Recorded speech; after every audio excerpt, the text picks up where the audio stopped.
हमारा सनातन धर्म ही सर्वव्यापी है। नाती धरती नाता अंबर पड़ा था घोर अंधियारा, हुआ है शब्द एक ओंकारा। ओंकार शब्द ही सनातन है, तो समस्त पूरा विश्व सनातनी है। शंकराचार्य जी ने ब्रह्म सूत्र में लिखा, अयम ब्रह्म आस्मि, मैं ब्रह्म हूँ, सर्वस्त्र ब्रह्म है। तो सर्वस्त्र जो ब्रह्म है, उस ब्रह्म की शक्तियों को अपने अंतःकरण में उतारना, यंत्र मंत्र और तंत्र, इन तीनों के माध्यम से ईश्वरीय शक्तियों का अवलोकन करता हूँ मैं रात्रि में। वही मेरी पूजन की साधना है। यंगस्टर्स को ही है, मैं अपना फ़ोन को ऐसे प्रिय वस्तु है करके मैं उसके बारे में सोच सकती हूँ क्या, या पैसे के बारे में, या किसी और के साथ लड़ाई हो गई, या उस जो मुझे कटक रहा है उसके बारे में, मतलब कैसे चुनना है सर? भक्त प्रहलाद ने बड़ी छोटी अवस्था में भगवान के दर्शन कर लिए, तो जब वो हर वक्त उनका ध्यान करते रहते थे, तो वही छवि उनके सामने प्रकट हो गई। जैसे आपने देखा है कि एक सपन में जैसा आप अपने मन को बना लेते हैं, वैसा ही सपन आने लगता है। जिस चीज से आप ज्यादा जुड़े हुए हैं, उसी तरीके का सपन आने लगता है। जब संसार में आते हैं तो उससे संबंध बनते हैं।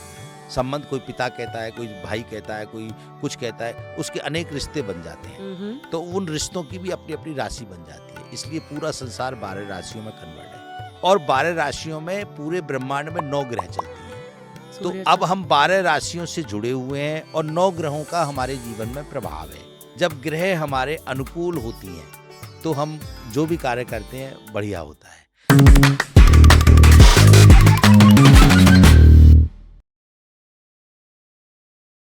टुडे ऑन जस्ट क्यूरियस, ये हमारा सौभाग्य है आज के शो में आनंद पीठाधीश्वर आचार्य महामंडलेश्वर श्री श्री स्वामी बालकानंद गिरी जी महाराज हमारे स्टूडियो में हैं। सर, मैं एक्चुअली कन्नड़ा बात करने वाली बैंगलोर के एक आरजे, अभी हिंदी में छोटी बच्ची हूँ। I will try my best to ask my curiosities, जो आपके अंदर महाज्ञान है और इतने साल का जो साधना है, सबके बारे में आपका ज्ञान के थ्रू हमें भी आप एनलाइटन तो करेंगे ही। पहले हम ये बैंगलोर में शूट कर रहे हैं। बैंगलोर में आपका स्वागत है सर। कैसा है बैंगलोर का हवा, और इधर का इडली डोसा खाए आप, टेस्ट किया? कहाँ से आ रहे हैं सर? जी, देखिए, बेंगलोर बहुत सुंदर सिटी है। सुंदर मैंने इसलिए कहा कि भगवान शिव सत्यम शिवम सुंदरम, जहाँ पर सत्य विराजमान है, वहीं पर शिव विराजमान है। जहाँ पर सुंदरता है, मन का भाव, सुंदरता किसी व्यक्ति विशेष की शारीरिक सुंदरता की हम बात नहीं कर रहे। जिनका मन शुद्ध है, जिनके विचार शुद्ध हैं, जिनके भाव शुद्ध हैं, जिनके संस्कार शुद्ध हैं, वो शुद्धता बेंगलोर के अंदर विराजमान है। इसलिए बेंगलोर बहुत सुंदर सिटी है। क्लाइमेट बहुत अच्छा है, मौसम बहुत अच्छा है। यहाँ के लोगों के अंतःकरण में जो भाव है, वो भाव ईश्वर के प्रति समर्पित है। इसलिए बेंगलोर की सुंदरता अपने आप में हृदय को छूती है। बिल्कुल सही बात सर। थिंक जैसे मौसम, जैसे लोग एंड लोगों के अंदर का विचार, उसके अराउंड आपने जी। बहुत सही बोला। सर, हम सबको एक क्यूरियोसिटी तो रहता है कि आप जैसे बड़े महामंडलेश्वर जी इतने सीनियर पोजीशन में बैठे हैं, आपका दिन कैसे शुरू होता है? आपका साधना क्या है? हर एक दिन का आपका कुछ सुबह ऐसे उठ के ये सब चीज़ें करने के बाद ही दुनिया दुनिया दर्शन या लोगों का मिल-जुलना, ऐसे कुछ होता है जी, क्या सर? जैसे देखिए, आचार्य पद, पीठाधीश्वर पद, ये अखाड़े का सर्वोच्च पद होता है, सुप्रीम पद। यस। तो अखाड़े के जो सर्वोच्च पद पर विराजमान, उस गद्दी पर जो विराजमान रहते हैं, उनको उस पीठ का पीठाधीश्वर कहते हैं, और आचार्य महामंडलेश्वर कहते हैं। उनके पर्सनल दिनचर्या की जो बात आपने की है, उनका अपना दिनचर्या कैसे होता है, तो मुझे दूसरे लोगों के अपेक्षा मैं अपनी दिनचर्या आपको बताता हूँ कि हम लोग कैसे अपने जीवन को आगे बढ़ाते हैं। हुँ। सुबह प्रातःकाल मैं 3 बजे उठता हूँ, ओहो! और 3 o'clock 3 बजे उठ कर के सबसे पहले जो हमारा एक सिस्टम है प्राकृतिक, क्या उस सिस्टम है सर? प्राकृतिक सिस्टम से मतलब व्यक्ति फ्रेश होकर के फिर मेडिटेशन में जाता है। तो ध्यान करके अपने आप को एनर्जित करना, ध्यान से ऊर्जा केंद्रित होती है। ध्यान से जब व्यक्ति ध्यान मग्न होता है, ध्यान में लगता है, तो पांचों जो तत्व हैं ये उससे जुड़ते हैं और पांचों तत्व उसको ऊर्जित करते हैं। उसके अंतःकरण में एक ऊर्जा का संचार होता है। तो ये प्रक्रिया मेरी अपनी 1 घंटा चलती है।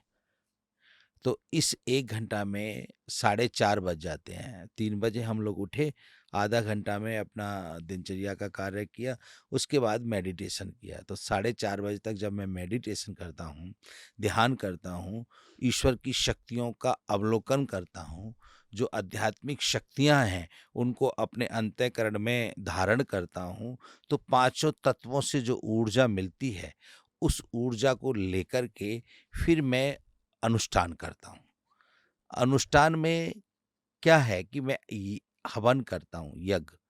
उसमें जो हमारे 33 कोटि देवता हैं, जो हमारे इष्ट हैं, जो हमारे अखाड़े के इष्ट हैं, भगवान हैं, जिनका हमारा अखाड़ा पूरा पूजता है, तो वो हमारे सूर्य भगवान हैं। और आनंद अखाड़े के सूर्य भगवान सबको ऊर्जा देते हैं। तो हुँ। उनकी ऊर्जा को मैं अपने यज्ञ के द्वारा उनको हविष प्रदान करता हूँ। औषधियों से उनका यज्ञ करता हूँ और ये यज्ञ भी 1 घंटा का चलता है, 60 मिनट्स। उसके बाद 5:30 बज जाते हैं। 5:30 बजे के बाद मैं सबसे पहले गायों का पूजन करता हूँ, हुँ, हुँ। क्योंकि गाय के अंदर 33 कोटि देवता है। तो गाय का पूजन करने से व्यक्ति के मन के विकार शांत होते हैं। गाय का पूजन करने से व्यक्ति के मन के अंदर एक सकारात्मक ऊर्जा का संचार होता है। और हुँ। चूंकि 33 कोटि देवता गाय के अंदर हैं, इसलिए समस्त 33 कोटि देवताओं का आशीर्वाद गाय के माध्यम से उस व्यक्ति को मिलता है जो गाय का पूजन करता है। तो हुँ। 5:30 से 6:30 बजे तक मैं गायों का पूजन करता हूँ। यदि जहाँ पर मैं बाहर हूँ, जहाँ गाय नहीं है, तो मेरे साथ में जो गाय की प्रतिमा रहती है, हुँ, मैं हुँ। उस प्रतिमा को भी जीवंत मान करके अपने हृदय में उस गाय की उस छवि को जीवंत मान करके मैं उसी तरीके से पूजन करता हूँ, जैसे अपने आश्रम में पूजन करता हूँ। उसके बाद फिर सुबह प्रातःकाल मैं गाय के दूध का सेवन करता हूँ। गाय का दूध का सेवन करने के बाद फिर ठीक 8 बजे मैं अपने कमरे से, अपने कक्ष से पूजा करने के बाद फिर बाहर आता हूँ, लोगों से मिलने का कार्य शुरू होता है। तो मेरा लक्ष्य रहता है कि मैं ज़्यादा से ज़्यादा युवाओं से मिलूं, क्योंकि युवाओं को आज एक दिशा की आवश्यकता है। युवाओं के हृदय में जो सनातन के प्रति प्रेम जागृत हो रहा है, उस प्रेम को मजबूत करने के लिए मेरा मन होता है कि मैं युवाओं से मिलूं।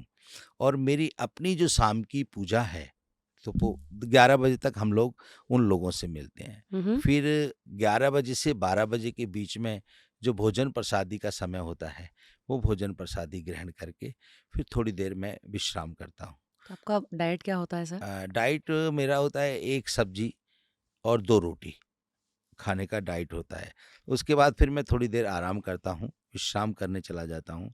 विश्राम के बाद फिर मैं 4 बजे से 6 बजे तक अध्ययन करता हूँ।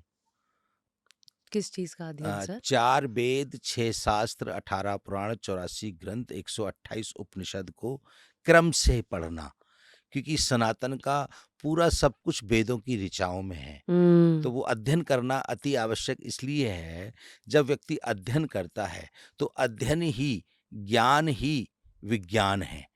ज्ञान ही विज्ञान है। सही बात। और वो विज्ञान ही भगवान ने गीता में कहा है, ज्ञान विज्ञान सहितम, यानी कि समस्त प्रकार का जो ज्ञान है वो मैं हूँ। तो जब व्यक्ति को ज्ञान प्राप्त होता है, तो ईश्वर का अनुभव होने लगता है।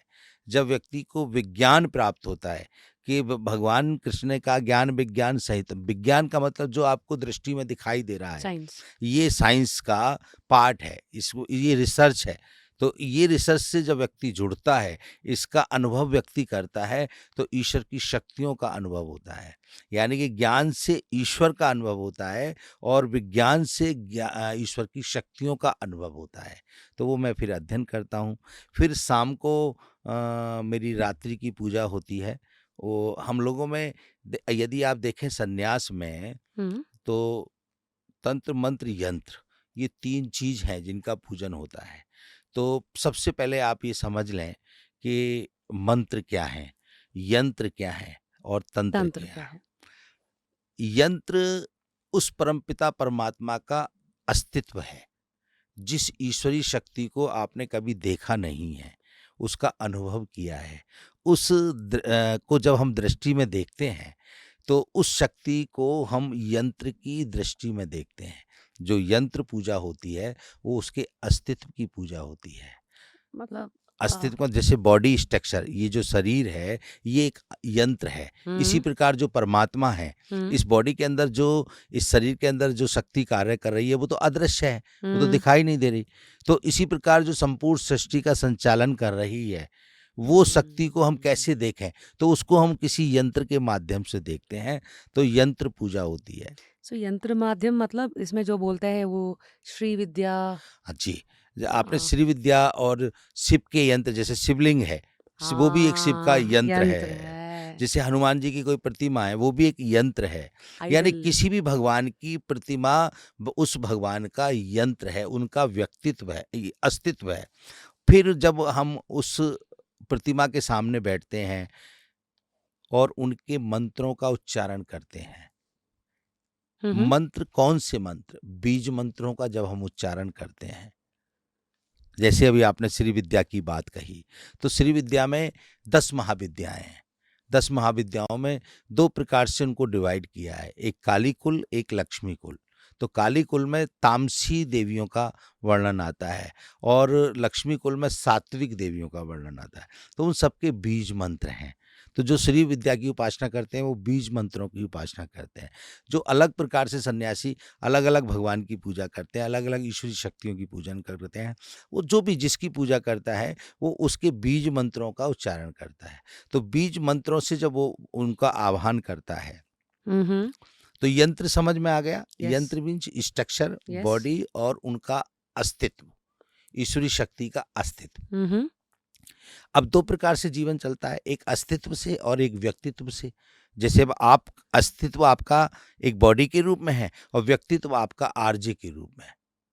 कि हुँ, आपको लोग जानते हैं, आपकी जो पहचान हुँ, है कि यू आर हुँ। RJ, you are what identity. तो वो व्यक्तित्व क्या है? वो मंत्र है। मंत्र उस अस्तित्व का व्यक्तित्व है। जब हम मंत्र को उच्चारण करते हैं, तो उसकी शक्तियों का अनुसरण होता है। ओहो! तो उसकी पावर का अनुसरण होता है, तो उसके व्यक्तित्व के विषय में पता पड़ता है कि ये इनका, इस भगवान का ये व्यक्तित्व है, ये भगवान का व्यक्तित्व है। तो यंत्र अस्तित्व हो गया, मंत्र व्यक्तित्व हो गया। वॉव! अब जब अस्तित्व और व्यक्तित्व से व्यक्ति जुड़ता है, तो फिर उसको कुछ प्रसाद के रूप में भोज्य पदार्थ देने होते हैं। तो तंत्र क्या है? तंत्र केवल उस अस्तित्व और व्यक्तित्व का भोजन है। तंत्र पूजाएं को लोग कुछ कुछ बातों में मानते हैं कि हुँ, तंत्र में ऐसे है। तंत्र खराब नहीं है। तंत्र केवल केवल ओनली उन शक्तियों का जिनका हम पूजन कर रहे हैं, उनको भोजन देने का माध्यम है। तो ये हवन भी इसी में आता है फिर? बिल्कुल, हवन भी तंत्र का पार्ट है। जब हम आहुति देते हैं, जब हम मंत्र पढ़ते हैं, तो वो मंत्र पूजा है। जब हम आहुति देते हैं, तो वो तंत्र पूजा है। हुँ, आहुति क्योंकि भोजन है, ईश्वर का भोजन है। आहुति शक्ति का भोजन है, देवताओं का भोजन है, हविष्य जिसको बोलते हैं। तो जब हम आहुति देते हैं, वो तंत्र है। यानी कि तीनों चीज़ को यदि आप ऐसे समझें साधारण तरीके से, कि जहाँ पर हम यज्ञ कर रहे हैं, वो यंत्र अस्तित्व है, और जब मंत्र पढ़ रहे हैं, तो वो व्यक्तित्व है, और जब सामग्री चढ़ा रहे हैं, औषधियाँ चढ़ा रहे हैं, हविष्य दे रहे हैं, वो तंत्र है। तो हर एक व्यक्ति तीनों प्रकार की पूजा नित्य प्रतिदिन करता है, हुँ, यंत्र मंत्र तंत्र से। कोई भी व्यक्ति यदि ये कहे कि मैं एक पूजा करता हूँ, तो वो पूजा पूर्णतः पूर्ण नहीं है, क्योंकि यंत्र की पूजा करेंगे तो मंत्र पढ़ने पड़ेंगे, मंत्र पढ़ने पड़ेंगे तो प्रसाद चढ़ाना पड़ेगा, आहुति देनी पड़ेगी, तो हुँ, आहुति देनी पड़ेगी तो वो भोजन पदार्थ है। तो हुँ, इसलिए यंत्र, मंत्र और तंत्र, इन तीनों के माध्यम से ईश्वरीय शक्तियों का अवलोकन करता हूँ मैं रात्रि वाओ! में। वही मेरी पूजन की साधना है। उसके बाद रात्रि को ठीक 10 बजे मैं विश्राम में चला जाता हूँ और फिर पुनः 3 बजे उठने का कार्य शुरू होता है।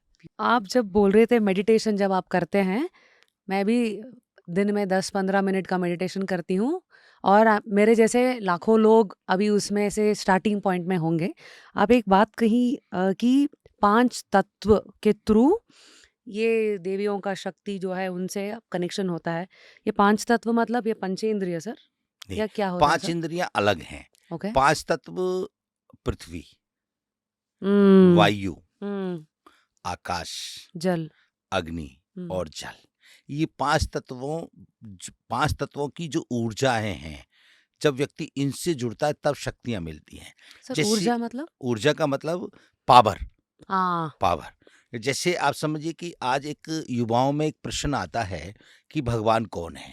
हुँ, भगवान को कैसे हम जानें? हुँ, तो भगवान को जानने के लिए यदि हम संस्कृत में बात करें और संस्कृत में जब किसी शब्द का मतलब निकाला जाता है, तो उसका संधि विकसित किया जाता है। तो अगर भगवान शब्द का हम संधि विकसित करें, हुँ, तो पहला शब्द है भय, हुँ। दूसरा शब्द है गय, भय, गे, तीसरा शब्द है वै, भ भगवा वै और न एक शब्द है डंडा, फिर उसके एक शब्द है नय। तो पाँचों को जब हम मिलाते हैं तब एक शब्द बनता है भगवान, और पाँचों को यदि हम अलग-अलग कर देते हैं तो एक-एक अक्षर बन जाता है। तो भय मीन्स भूमि, पृथ्वी, ओहो! गय मीन्स गगन, आकाश, वै मीन्स वायु, हवा, ए मीन्स अग्नि, आग और न मीन्स नीर, जल। वॉव! 5 तत्वों का जो मिश्रण है हुँ, हुँ। और उसके अंदर जो ईश्वर का अंश है, वो भगवान है। तो इसलिए same to same power of the इंसान एंड भगवान। सबके अंदर 5 तत्व हैं, सबके अंदर ईश्वर का अंदर अंश है, तो सब भगवान है। तो जब एक अस्तित्व भगवती या भगवान के साथ जुड़ करके इन पंच तत्वों से जुड़ता है, तो ये पाँचों तत्व जो निराकार ईश्वरीय शक्ति से परिपूर्ण हैं, हुँ, उनकी जब ऊर्जा को ग्रहण करता है, तो उसके अंतःकरण की जो चेतना है वो जागृत होने लगती है। वो मेडिटेशन का हुँ। लाभ है। Beautifully said. आई थिंक मुझे ना आज तक किसी ने भगवान का ये शब्द का एक-एक अर्थ और ये पंचभूतों से कैसे जुड़ा है किसी ने नहीं बताया। Beautiful sir, thank you. Sir आगे इसका मतलब जो यंगस्टर्स हैं मेडिटेशन में शुरू में तकलीफ तो होती है या किसी को पता नहीं होता है कि मेडिटेशन करना क्यों है। इस नज़रिया से अगर इस सवाल को देखना चाहिए, क्या इच्छा रख के मैं मुझे मेडिटेशन करना चाहिए सर? देखिए, बहुत अच्छा प्रश्न आपने किया है और मुझे लगता है इससे समाज को अच्छा संदेश भी जाएगा। उसके लिए आपको बहुत धन्यवाद कि आपने युवाओं के हृदय को छुआ है। Thank you sir. सबसे पहले युवाओं के अंदर एक भाव पैदा हो रहा है कि आत्म साक्षात्कार, आत्म साक्षात्कार। यानी कि स्वयं को जानना। हुँ, स्वयं को जानना। आज का जो युवा है वो स्वयं को नहीं जान पा रहा, इसलिए दिशाहीन हो रहा है। यदि वो स्वयं को जान जाए, आत्म साक्षात्कार का मतलब है स्वयं को जानना कि कैसे मैं सर? हाँ, बिल्कुल। आत्म साक्षात्कार के बाद एक शब्द आता है दूसरा, सत्य। यदि आज का युवा 2 चीज को जान जाए, आत्म साक्षात्कार कर ले और सत्य को जान जाए, तो सत्य आज मतलब? सत्य का मतलब क्या है? जैसे जो भी कुछ दिखाई दे रहा है, हुँ, ये असत्य है, क्योंकि आ रहा है और जा रहा है। सत्य क्या है? जो ना आता है और ना जाता है। जैसे पूर्ण विराजमान है, जिसको हम बोलते हैं स्वर।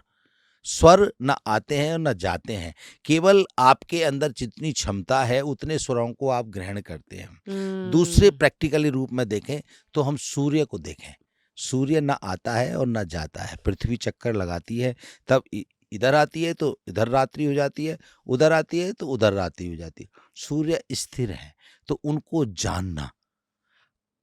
जानना सत्य है।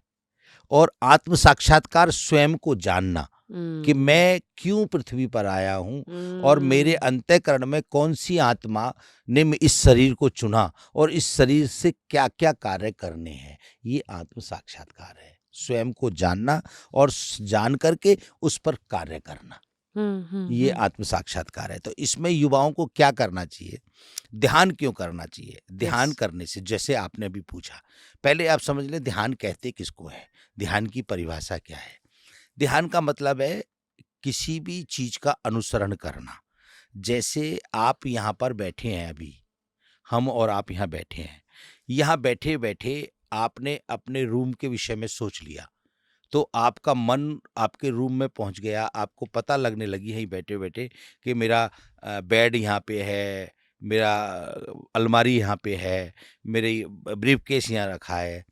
तो आप तो यहाँ पे हैं, हुँ, वो हुँ, तो बहुत दूर रखा है, हुँ। परंतु आपने यहीं बैठ के समझ लिया।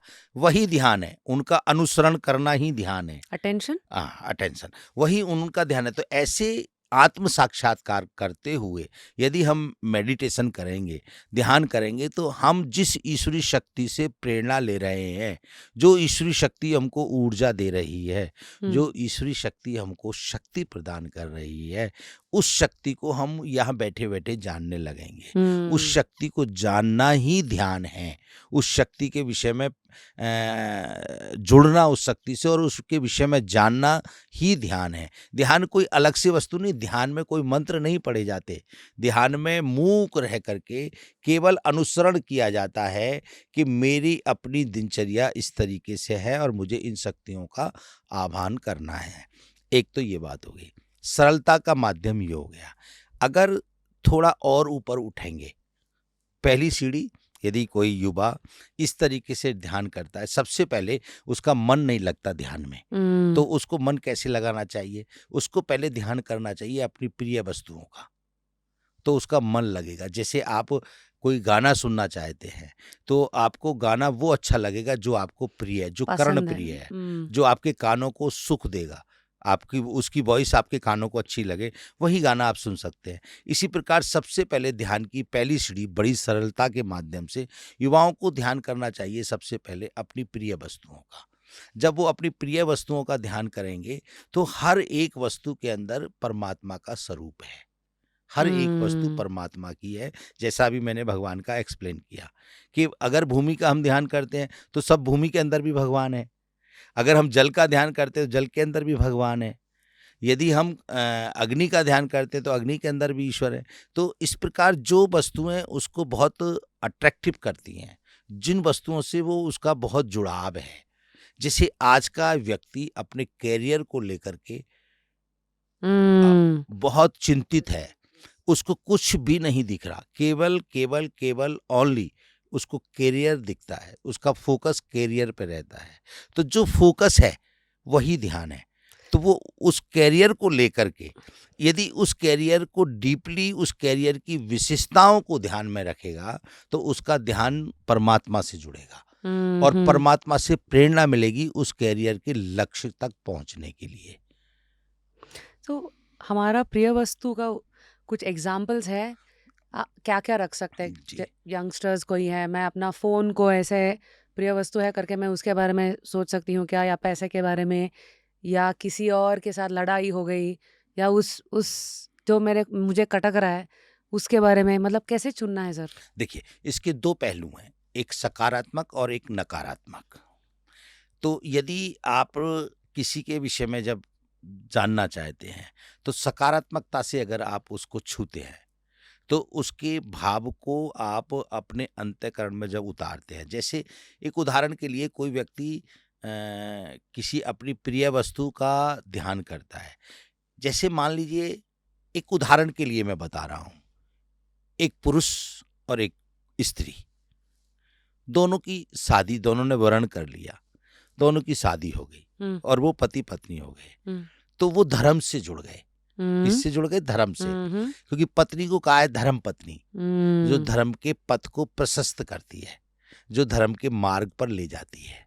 तो यदि पुरुष की पत्नी उससे दूर है और वो ध्यान करना चाहता है, तो वो सकारात्मक ऊर्जाओं के साथ अपनी पत्नी को जोड़ता है कि मेरी पत्नी भी साक्षात देवी है, उसका स्वरूप भी देवी की तरह है, उसके नेत्र देवी की तरह खूबसूरत हैं, तो उसके अंदर में सकारात्मक भाव पैदा होंगे। उसकी जो आवाज़ है, जब वो मुझे उच्चारण करती है तो मेरे अंदर एक ऊर्जा का संचार होता है, तो उसके अंदर सकारात्मक भाव आएँगे। तो ये ध्यान उसको दूरी होते हुए भी नज़दीकी में कन्वर्ट कर देगा। ठीक इसी प्रकार परमात्मा के जब हम सकारात्मकता के रूप को अनुसरण करते हैं, तो पूरी सृष्टि में सर्वव्यापी है भगवान, सर्वव्यापी है ईश्वर, तो उसकी ऊर्जाएं हमको छूती हैं। इसके लिए शंकराचार्य जी ने ब्रह्म सूत्र में लिखा, अयम ब्रह्म आस्मि, मैं ब्रह्म हूँ, सर्वस्त्र ब्रह्म है। तो सर्वस्त्र जो ब्रह्म है, उस ब्रह्म की शक्तियों को अपने अंतःकरण में उतारना ध्यान है। अब युवाओं को अपनी प्रिय वस्तु का ध्यान करना है। उससे क्या होगा लाभ, कि जब वो उस ध्यान को नित्य प्रतिदिन करेंगे तो वही छवि उनको भगवान से जोड़ने लगेगी, वही छवि उनके अंतःकरण में परमात्मा का रूप धारण करने लगेगी, वही छवि उनको ईश्वर की शक्तियों तक लेके जाएगी। उसके लिए एक उदाहरण मैं बताता हूँ बहुत अच्छा। जैसे आप मीरा का उदाहरण लें। मीरा ने भगवान श्री कृष्ण का ध्यान किया, सोते बैठते उठते खाते पीते नहाते धोते आते जाते हर वक्त भगवान का ध्यान करती थी। वो भजन भी गाती थी और ध्यान भी करती थी। अब दूसरा उदाहरण लें हम प्रहलाद का। प्रहलाद ने बड़ी छोटी अवस्था में, भक्त प्रहलाद ने बड़ी छोटी अवस्था में भगवान के दर्शन कर लिए। तो जब वो हर वक्त उनका ध्यान करते रहते थे तो वही छवि उनके सामने प्रकट हो गई। जैसे आपने देखा है कि एक सपन में जैसा आप अपने मन को बना लेते हैं वैसा ही सपन आने लगता है। जिस चीज से आप ज्यादा जुड़े हुए हैं उसी तरीके का सपन आने लगता है। तो उसी प्रकार यदि आपने अपने अंतःकरण में अपनी प्रिय वस्तु का ध्यान किया तो वो आपको ईश्वर तक ले जाने में आपका माध्यम बनेगी। शायद इसी के थ्रू ये नामस्मरण भी शुरू हुआ सर। जी, जैसे कि वो लिखते हैं और हमेशा पढ़ते हैं, या जो जप करते हैं, तो मतलब अब समझ आ गया। जी, देखिए इसमें क्या है कि दो प्रकार से व्यक्ति अपने जीवन को जीता है, एक गृहस्थाश्रम में, एक वृत्ताश्रम में। गृहस्थाश्रम किसे कहते हैं? गृहस्थाश्रम होता है पत्नी के साथ रहना, वो गृहस्थ है, और पत्नी के बिना रहना वो विरक्त है। विरक्त। ठीक है।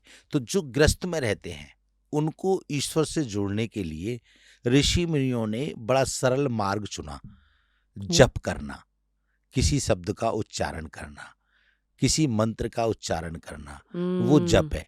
तो उसके लिए कोई बाउंडेशन नहीं है, उसके लिए कोई नियम नहीं है। उसके लिए गोस्वामी जी ने लिखा, भक्ति स्वतंत्र सकल गुण खानी, भक्ति स्वतंत्र है और सभी गुणों की खान है।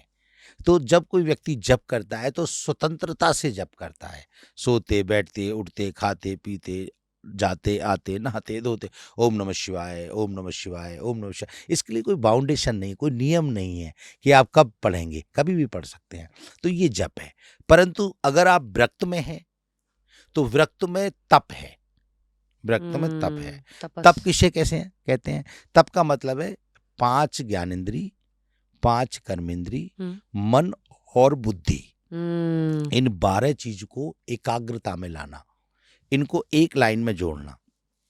5 ज्ञानेंद्रियों को एक लाइन में जोड़ना, 5 कर्मेंद्रियों को एक लाइन में जोड़ना, फिर मन को एक लाइन में जोड़ना और बुद्धि को एक लाइन में जोड़ना। जब हम इनको सबको एक लाइन में जोड़ते हैं तब तप होता है। जब तप होता है तो जब तप से हमको क्या मिलेगा और जब से क्या मिलेगा? जब से हमको भगवान का दर्शन होगा और तब से हमको भगवान की शक्तियां मिलेंगी। ओहो, तो इसका मतलब जो गृहस्थ में है सिर्फ वो दर्शन कर रहे हैं, जो आप जैसे लोग जो विरक्त हैं, ये पांचों कर्मेंद्रिय, ज्ञानेंद्रिय, बुद्धि और मन को एक लाइन में लेके आना ही सन्यास है। उसके थ्रू उसका शक्ति का प्राप्त होता है, उसके थ्रू आप लोगों का मदद या कुछ भी चाहिए। ओहो, तो तप के द्वारा शक्तियां मिली तो उनका सदुपयोग हुआ, जो भी व्यक्ति आया उसको आशीर्वाद में के रूप में उसकी जो भी मनोकामना है वो पूर्ण हुई, तो वो तभी पूर्ण होगी तब मेरे पास शक्तियाँ होंगी, तभी मैं किसी को कुछ दे सकता हूँ। तो तप के माध्यम से शक्तियाँ मिलती हैं और जप के माध्यम से ईश्वर का दर्शन होता है। मीरा ने जप किया तो ईश्वर का दर्शन हुआ, प्रहलाद ने जप किया तो ईश्वर का दर्शन हुआ, परंतु दुर्वासा ऋषि ने तप किया तो शक्तियां प्राप्त हुई, विश्वामित्र ने तप किया तो शक्तियां प्राप्त हुई।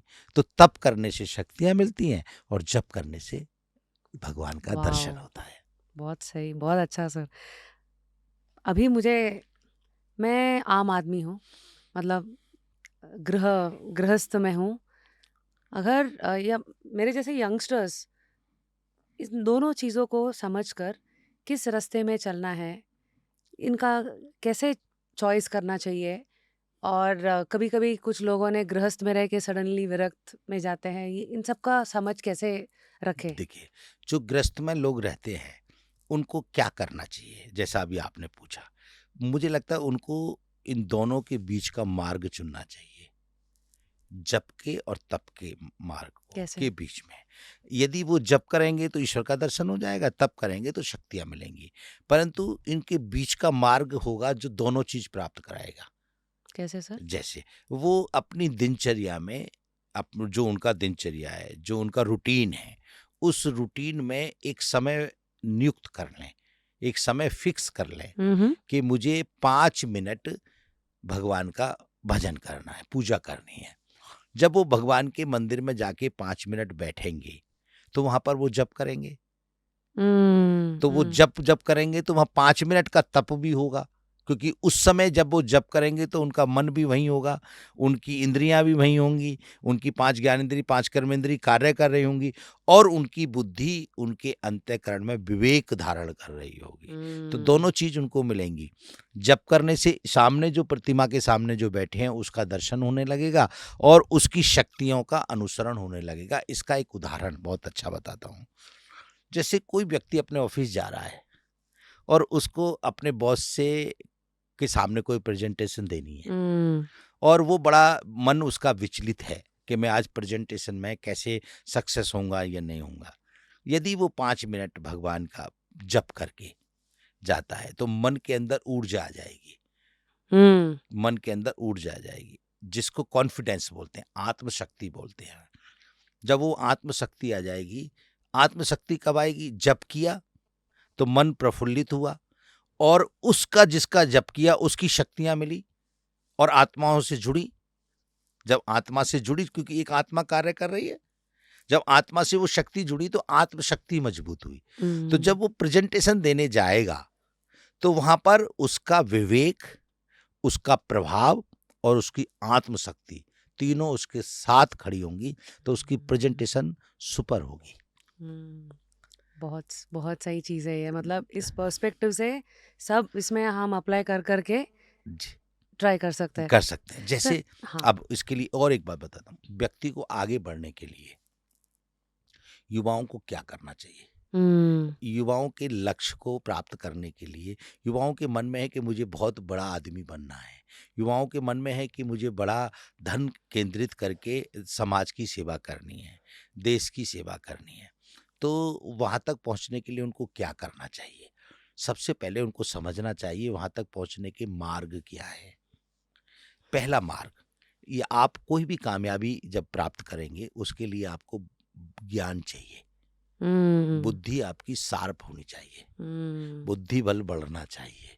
जब तक आपके अंदर बुद्धि नहीं होगी तब तक आप किसी कार्य में सक्सेसफुल नहीं होंगे, क्योंकि आगे नहीं बढ़ पाएंगे, नहीं बढ़ पाएंगे। उसको हर्डल को कैसे क्रॉस करना है वो सोच नहीं पाएंगे। तो बुद्धि कहाँ से मिले?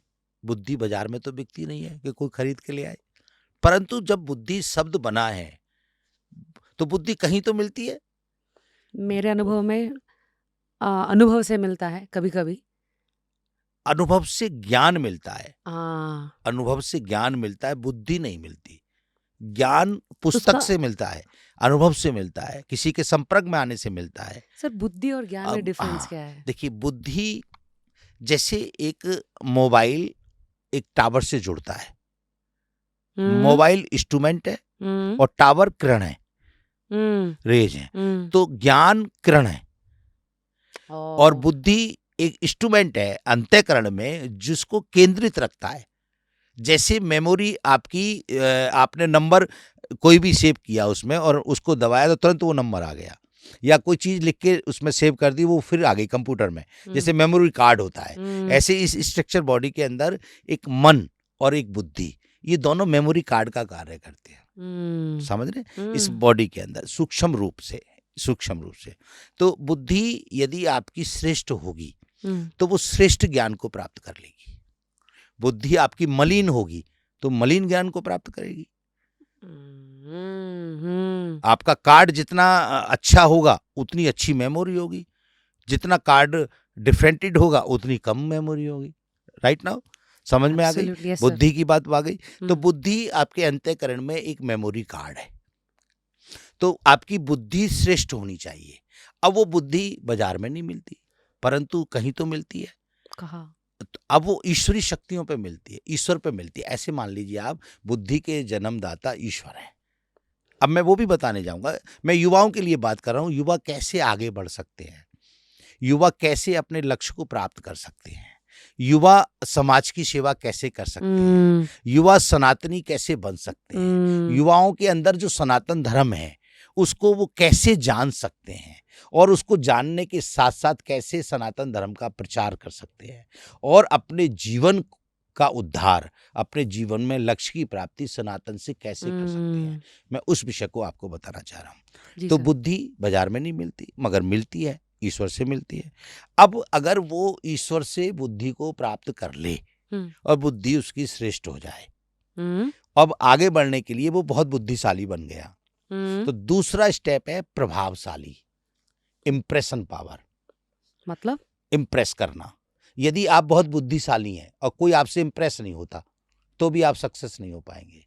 आप गए, आपने अपने ज्ञान की बातें बताई कि I am engineer, I am doctor, परंतु एक्सप्लेनेशन आपके प्रभाव युक्त नहीं हुआ तो आपसे आपकी नौकरी नहीं लगेगी, आप उसमें सक्सेस नहीं हो पाएंगे। तो इसलिए बुद्धिशाली होने के साथ साथ आपको प्रभावशाली भी होना पड़ेगा। दूसरी स्टेप प्रभावशाली होना। अब प्रभाव भी बाजार में नहीं मिलता, उसको कैसे हासिल उसको भी करना? ईश्वर से प्राप्त कर सकते हैं, उसको भी हम ईश्वर से प्राप्त कर सकते हैं। थ्रू ईश्वर, अब मैं वो भी बताऊंगा। यस तो ईश्वर से प्राप्त कर सकते हैं। अब दो चीज हमारे पास आ गई, हम बहुत बुद्धिशाली हैं और बहुत प्रभावशाली हैं। हमने अपनी प्रेजेंटेशन किसी को दी, बहुत बुद्धिशाली, बहुत प्रभावशाली, परंतु आगे बढ़ने के लिए, शिखर तक जाने के लिए, जो हमारा लक्ष्य है, उस लक्ष्य को प्राप्त करने के लिए एक तीसरी सीढ़ी और है। वो तीसरी सीढ़ी है आत्मशक्ति, विश्वास, कॉन्फिडेंस। जैसे बिलीफ बिलीफ, जैसे आप ये मान लीजिए कि आपने बड़ा बिजनेस किया, बहुत बुद्धिशाली है, काम शुरू हो गया, बहुत प्रभावशाली है, मार्केटिंग बहुत अच्छी हो गई, परंतु बड़ा काम करने के लिए आपकी आत्मशक्ति, कॉन्फिडेंस आपके अंदर नहीं है, तो आप बड़ा काम नहीं कर पाएंगे। बड़ा काम करने के लिए कॉन्फिडेंस की आवश्यकता होती है। इंग्लिश का शब्द है कॉन्फिडेंस, मैं हिंदी की बात करूं तो आत्मशक्ति कहते हैं।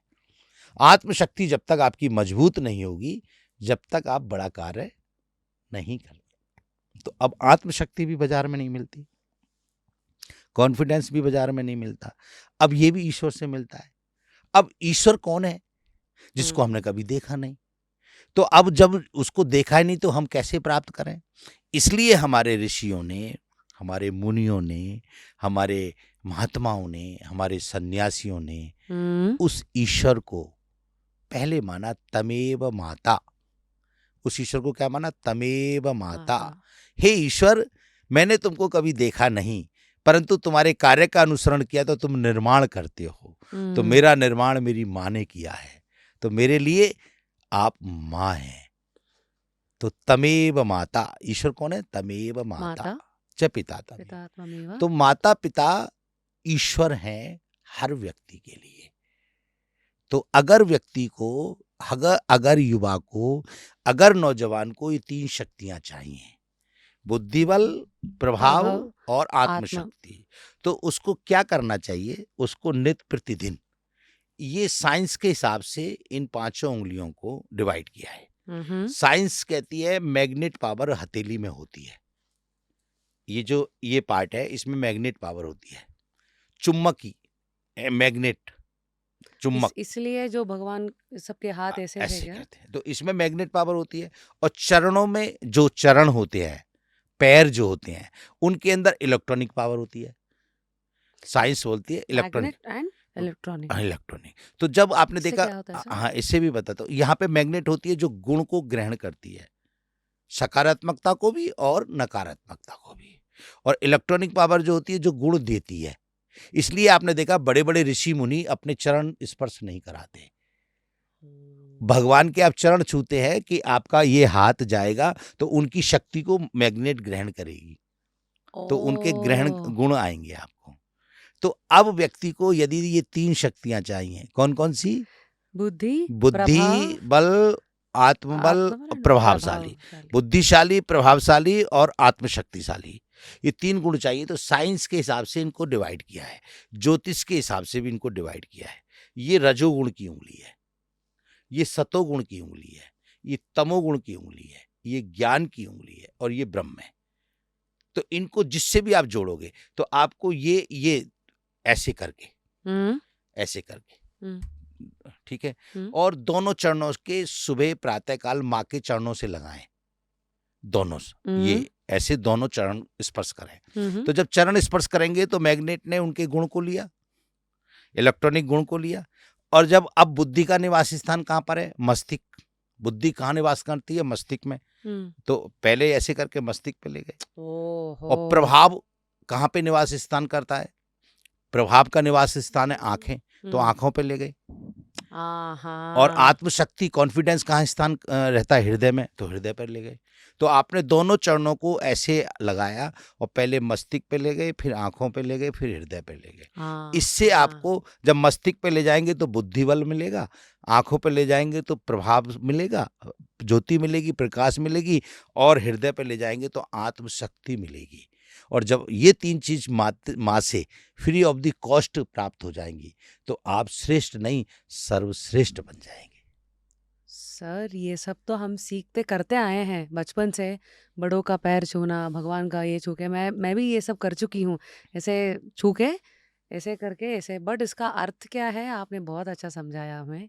तो ऐसे रखने से हाँ, ये रजोगुण है, ये है ये ब्रह्म रजोगुण है, ये सतोगुण है, ये तमोगुण है, तमोगुण ये है, ज्ञान है ज्ञान है और और ये ब्रह्म। ब्रह्म है। तो इसको हमने जोड़ा। हुँ, चूँकि आप गृहस्थ में रहते हैं, तो रजोगुणी होना चाहिए और सतोगुणी होना चाहिए। वो क्यों सर? क्योंकि राजाओं की तरह रहना पड़ेगा गृहस्थ में रहने के लिए।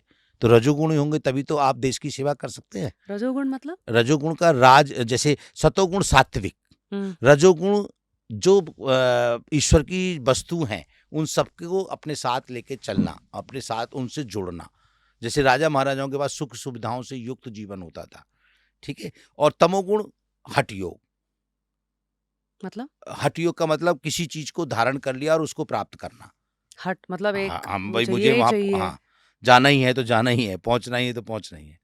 तो इस प्रकार जब हम ये 3 उँगलियों के माध्यम से चरण स्पर्श करेंगे माँ के, तो उसके 2 लाभ होंगे। पहला लाभ तो हमको ये 3 शक्तियाँ मिल जाएँगी। दूसरा लाभ ये होगा कि मेरी माँ, जिसके मैं चरण स्पर्श कर रहा हूँ, उसको मेरे ऊपर गर्व होगा कि मेरा पुत्र इस युग में संस्कारी है, मेरा पुत्र इस युग में समर्पित है, मेरा पुत्र इस युग में साक्षात ईश्वर का रूप है। उसके अंतःकरण में ये भाव पैदा होगा। और माँ की एक दृष्टि, माँ को सुप्रीम पावर माना है। माँ जब नेत्र खोलती है तो पुत्र को वज्र का कर देती है। दुर्योधन को माँ ने वज्र का किया महाभारत में। तो हुँ, कितनी पावर है माँ के अंदर। तो कहीं जाने की जरूरत नहीं है। केवल युवा व्यक्ति अपनी माँ के चरण स्पर्श कर ले इस तरीके से जैसे मैंने अभी बताया, तो मैं ये कहता हूं कि उसको बुद्धि बल, प्रभाव और आत्मशक्ति आत्मशक्ति। तीनों चीजें मिल जाएंगी और वो अपने लक्ष्य को प्राप्त करेगा और बहुत आगे तक जाएगा। अब ये तो पुत्रों के लिए आ गया। अब पुत्रियों के लिए, पुत्रियों से तो माँ चरण स्पर्श नहीं कराती, हुँ, पुत्रियां तो माँ के पैर नहीं छूती। हमारे क्यों? नॉर्थ में, हाँ, हाँ। हमारे संस्कारों में, हमारे वेदों में पुत्रियों को पूजनीय माना है, बेटियों को पूजनीय माना है, बेटियों को शक्ति का रूप माना है। इसलिए हमारी तरफ, हमारे नॉर्थ में, हमारे संस्कारों में, हमारे सनातन धर्म में बेटी से चरण स्पर्श नहीं कराते। हाँ, जी। तो इसलिए अब बेटियों को क्या करना चाहिए? बेटियों को अपने इष्ट का, बेटी जो भी बेटी जिस भी देवी देवता का पूजन करती है, हुँ। या वो भगवान शंकर का करती है, या विष्णु जी का करती है, या वो हनुमान जी का करती, जो भी जिसका भी पूजन करती है, वो जो इष्ट होता है वो दोनों रूप में होता है, वो माँ भी होता है और पिता भी होता है, इष्ट जो होता है। तो उस इष्ट की फोटो, उस इष्ट की प्रतिमा के सामने अगर वो चरण स्पर्श करती है, तो उसको भी ये तीनों शक्तियाँ फ्री ऑफ द कॉस्ट प्राप्त होती हैं। हुँ। तो ये दोनों के लिए, युवाओं के लिए मैंने बेटियों के लिए भी बताया और बेटों के लिए भी बताया। यदि युवाओं को अपने लक्ष्य को प्राप्त करना है, तो ये 3 कार्य करने ही पड़ेंगे। तभी वो पूर्णतः अपने लक्ष्य को प्राप्त करेंगे, तभी वो सनातन को समझेंगे और तभी वो सनातनी बनेंगे, और तभी सनातन उनको उनकी लक्ष्य की प्राप्ति में उनकी मदद करेगा। हुँ। ये इसका लॉजिक है। तो बहुत हेवी टॉपिक्स है, बट बहुत अच्छा-सा एक फाउंडेशन आपने दे दिया कि ये सब का समझ अभी आया है, अभी इसको लेके आगे बढ़ना है। सर, इसमें आपने बीच में एक बात कही कि हनुमान जी का पूजा करें या जो भी देवताओं का। आजकल के यंगस्टर्स अम, कैसे चुनना है, मतलब किसको पूजा करना है? एक तो आता है अपने कुल से, लाइक कुल देवता, इष्ट देवता, ये सब है। बट आजकल तो मैनिफेस्टेशन का ज़माना है सर, क्योंकि सबको लगता है कि हम जो सोचेंगे, what we think we create, what we feel we basically attract, and what we believe we become.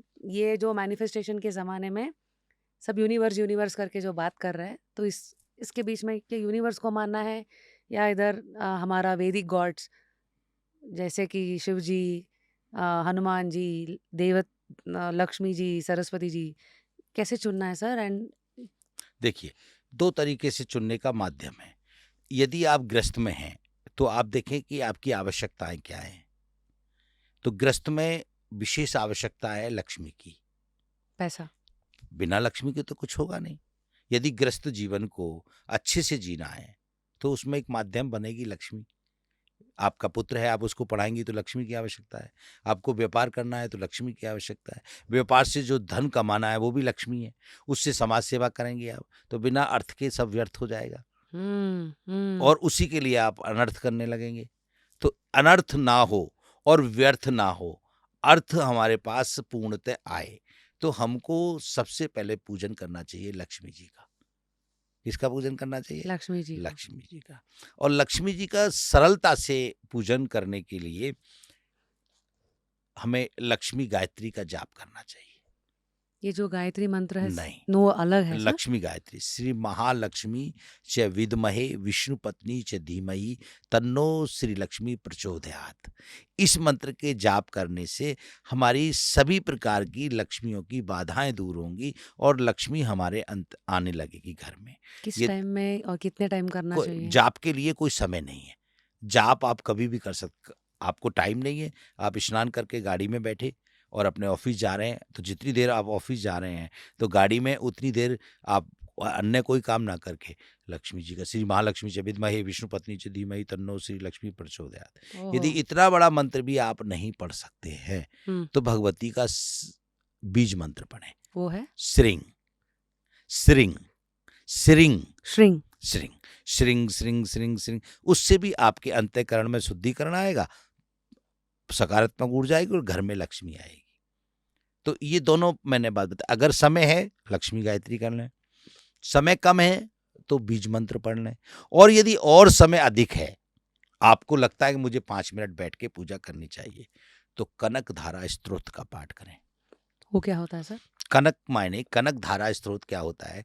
जब भगवान शंकराचार्य सनातन धर्म के प्रचार के लिए, वेद की ऋचाओं के प्रचार के लिए, वेदों से लोगों को जोड़ने के लिए पृथ्वी पर आए, अवतरण किया हुँ, शंकराचार्य जी ने। 8th सेंचुरी में। हाँ, 8th सेंचुरी में। तो शंकर जब आए आचार्य बन करके, तो उन्होंने भिक्षा करनी प्रारंभ की, भ्रमण करना प्रारंभ किया। तो जब भ्रमण करने गए, तो एक परिवार में जब गए, तो किसी ब्राह्मण के यहाँ जाके भिक्षा के लिए कहा अलख निरंजन, तो वो निकल के आया। हुँ, नारायण हरि हम्म, कहा शब्द तो वो निकल के आया। उसने पूछा क्या चाहिए, कि भोजन चाहिए।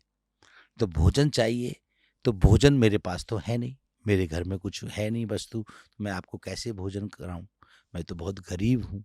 तो वहां बैठ कर के गरीबी को दूर करने के लिए उन्होंने वेद की ऋचाओं को लिखा। किसने लिखा? शंकराचार्य जी। हम्म, वेद की ऋचाओं को लिखा, और उन वेद की ऋचाओं को 18 सूत्रों में लिखा। ठीक है। तो जब उन 18 सूत्रों को पढ़ा और उन 18 सूत्रों का अनुसरण किया, तो धारा प्रवाह लक्ष्मी गोल्ड की बारिश होने लगी, सोने की बारिश होने लगी। ओहो, धारा प्रवाह, जब धारा प्रवाह बारिश होने लगी, तो उस 18 श्लोकों को नाम दिया। चूंकि स्वर्ण की बारिश हुई, स्वर्ण को कहते हैं कनक, संस्कृत में सोने को क्या कहते हैं? कनक। कनक। तो धारा प्रभाव वो आए, तो हम्म, इसलिए उसका नाम रखा कनक धारा स्त्रोत। तो कनक धारा स्त्रोत को पढ़ने से, कनक धारा स्त्रोत को धारण करने से धारा प्रवाह घर में लक्ष्मी आती है, सोना आता है, लक्ष्मी आती है। तो इसलिए कनक धारा स्त्रोत का पाठ करना चाहिए यदि समय है तो। ये हमें थोड़ा बता सकते हैं सर, ये कैसे होता है कनक धारा स्तोत्र? इसमें कैसे करना चाहिए कि प्रातः काल उठ करके आप स्नान करने के बाद जब आप अपने मंदिर में बैठें, तो माँ भगवती लक्ष्मी जी की फोटो, प्रतिमा, एक मूर्ति, जो भी आप सुविधाजनक अपने घर के मंदिर में रख सकते हैं, उसको रखें और उसके सामने बैठ कर के और फिर कनक धारा स्तोत्र का पाठ करें। अंगम हरे पुलक भूषण माश्रियंती भृंगांगने मुकुलाभरणम तमालम। इस प्रकार 18 श्लोक है इसमें। इनका जब आप पाठ करेंगे तो आपकी कनेक्टिविटी सीधी लक्ष्मी से होगी और धारा प्रवाह आपके जीवन में लक्ष्मी का प्रभाव रहेगा। कभी भी लक्ष्मी का अभाव आपके जीवन में नहीं रहेगा। तो ग्रस्त जीवन वालों को इसका पूजन करना चाहिए। सर कितना नंबर, मतलब कुछ कुछ लोग बोलते हैं 21 टाइम्स, 108, ये सब नंबर्स का अंडरस्टैंडिंग आज के यंग जनरेशन कैसे इसका ग्रहण करे सर? मुझे लगता है 108 बार पढ़ना चाहिए। क्यों सर? 108 बार, बहुत अच्छा बात कहा आपने। क्यों? तो 108 बार इसलिए पढ़ना चाहिए कि हमारे इस ब्रह्मांड में 12 राशि हैं। राशियां कितनी हैं? 12। 12। कोई व्यक्ति का जब जन्म होता है तो वो किसी ना किसी राशि से जुड़ता है। जब जन्म हो जाता है तो उसकी जो नक्षत्र, चंद्रमा, उसके माध्यम से राशि बनती है, नामकरण हो जाता है। फिर सामाजिक दृष्टिता से जब संसार में आता है तो उससे संबंध बनते हैं। संबंध, कोई पिता कहता है, कोई भाई कहता है, कोई कुछ कहता है, उसके अनेक रिश्ते बन जाते हैं। तो उन रिश्तों की भी अपनी अपनी राशि बन जाती है। इसलिए पूरा संसार 12 राशियों में कन्वर्ट है। पूरा संसार 12 राशियों में कन्वर्ट है। और 12 राशियों में पूरे ब्रह्मांड में 9 ग्रह चलती हैं। कितनी ग्रह हैं? 9 ग्रह। तो सूर्य, अब हम चंद्रमा। 12 राशियों से जुड़े हुए हैं और 9 ग्रहों का हमारे जीवन में प्रभाव है। 9 ग्रहों का हमारे जीवन में प्रभाव है। जब ग्रह हमारे अनुकूल होती हैं तो हम जो भी कार्य करते हैं बढ़िया होता है, और जब ग्रह प्रतिकूल हो जाती हैं तो जो भी कार्य करते हैं वो बिगड़ता है। तो ग्रहों का प्रभाव हमारे साथ में सात्विक रहे, राशियों का प्रभाव हमारे जीवन में हमारे अनुकूल रहे, इसलिए 108 का जाप करना चाहिए। तो 12 निम्मा, 12 इंटू 9 इज इक्वल टू 108। तो 108 बार पढ़ने से 12 की 12 राशियों की 9 ग्रहों का जप हो जाता है। इसलिए माला में 108 दाने बनाए गए और 108 का जाप करना चाहिए।